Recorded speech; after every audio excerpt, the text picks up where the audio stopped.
Hello বন্ধুরা, দেখি বলতে পারবেন এগুলা কি জিনিস? এগুলা হচ্ছে মিষ্টি আলু। তো সিদ্ধ করলে এখনকার আলুগুলো যেন কেন জানি মনে হয় মিষ্টি লাগে না আমার কাছে। তো এই জন্য হচ্ছে আমি এগুলাকে এভাবে বেশি মোটা না আবার বেশি পাতলাও না, একটু এভাবে স্লাইস করে কেটে ফার্স্টে ধুয়ে নিছি, তারপরে কেটে একটু লবণ মাখাইছি। তারপরে এগুলো হচ্ছে মোটাগুলা, আবার চিকেনগুলো সিদ্ধ করেই খাই। তো এই যে আমি একটু মোটা করে করে নিছি, মানে বেশি মোটা না, অল্প মোটা।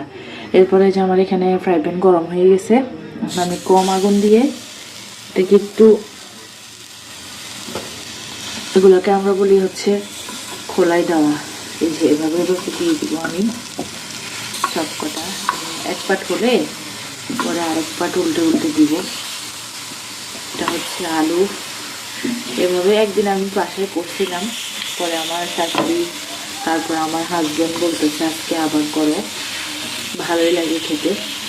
এই জন্য এই যে আজকে আবার আমি করতেছি। এরপর হচ্ছে আমি ঢাকনাটা দিয়ে দিব। তো এগুলো হোক, তারপর আমি আবার দেখাচ্ছি আপনাদেরকে কেমন হয়। তো এখন দেখার পালা অপর পাটের কি অবস্থা।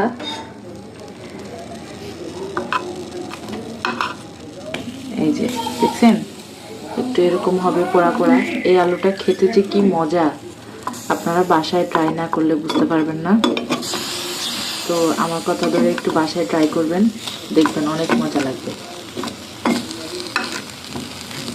এটা আমি শিখছি হচ্ছে আমার আম্মুর কাছ থেকে।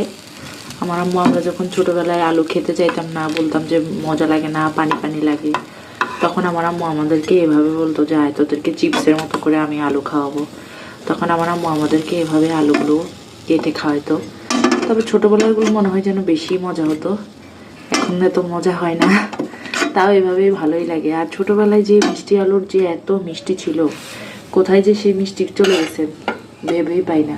এখনকার আলুগুলো মনে হয় যেন কেমন, মিষ্টিই নেই। তো আমার এই রেসিপিটা কেমন লাগবে অবশ্যই আপনারা বাসায় ট্রাই করবেন, জানি না কার কেমন লাগবে।